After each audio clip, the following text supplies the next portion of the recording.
With the scandal running the NNL, that is the clubs that were supposed to gain promotion to the third tier of the National League. And of course, Nigerian Football Federation have handed a ban to the players involved, the police, the coaches, and the clubs. The clubs for 10 years, and of course, for the police and players, all the 67 players involved will be banned for life. Yeah, absolutely. I think the NFF have actually made the right decision here. Apart from, I'm a little disappointed with the 10-year ban for the clubs, because I don't understand why it's much. Yeah, it's not much actually. I think they should have been banned for life as well, because they were used to perpetrate these embarrassments to the country, and I don't get why they coming. What are they coming back for exactly?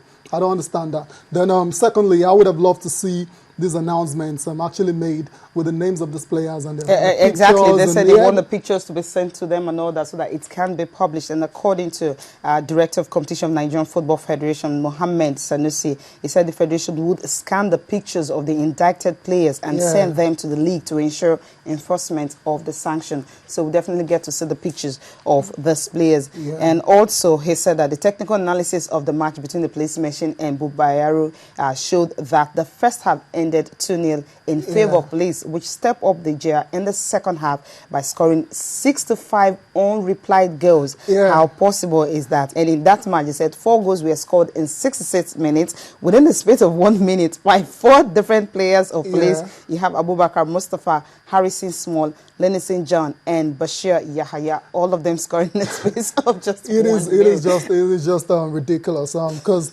it has the most scandalous thing I ever seen in my life, because it just seems it's impossible for those the amount of goals that's what they came up with the investigation and findings coming from Nigerian Football Federation, what will be meted out to all the players. And another interesting thing is that one player named Harrison Small actually scored 10 goals inside 28 minutes. And we're looking for a striker. Somebody said that earlier, that we're looking for a striker for the Super Eagles. They can pick Harrison Small to be the top. But that's on the lighter note. But the fact of the matter is, what is really what is paining me is the fact that we don't have visuals to this. Because I would have loved to see how somebody scored 10 goals in 28 minutes. How exactly did they do it? Was it shooting? How many balls were on the pitch? Something tells me they had multiple balls on the pitch, and different goals were being scored different times of the game, and it's just a shame. And this scroll on 7 goals scored within 90 minutes of play. The first goal was scored in the 7th minute of the first half, and of course the first half only ended 2-0. We established that before, and 65 goals in the second half. How possible is this? Nothing. I don't know. Maybe immediately they scored a goal. Of course, they had to pass, and before you know it, another goal is being scored. And this is how the goals were scored. In 7th minute, we have Babs Rabiu, Gabriel Imane, Bashir Yahaya. That's the guy who scored how many goals in how many minutes. This is really, really ridiculous. I just hope this measures. I think we actually read some reports saying that it is not possible for you to have the numbers of goals being scored in second half.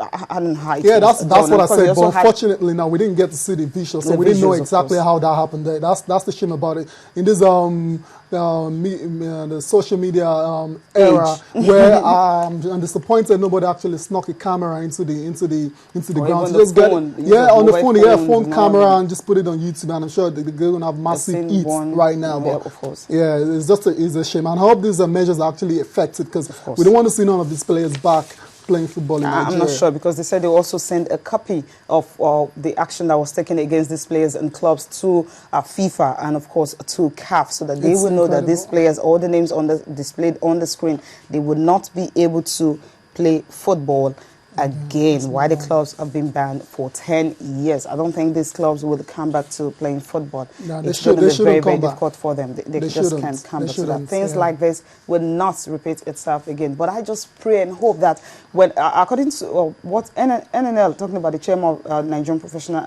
Nigerian National League, EMI, he said something that what they will be doing subsequently, the last games of the 2 matches that will end the league, they will have to play them the same time, so that you wouldn't have issues like this. And of course, maybe they'll have to put cameras in most of the centers. Playing having simultaneous games is nothing new now. It's done all over the world, and I still believe if you play simultaneous games, these things can still happen if the NFF don't put the right measures in place. It can still happen. They can just decide and go ahead and fix a game and see what happens afterwards. So it's more than just playing simultaneous games. Okay, just more than that. And of course, we'll leave this one and go straight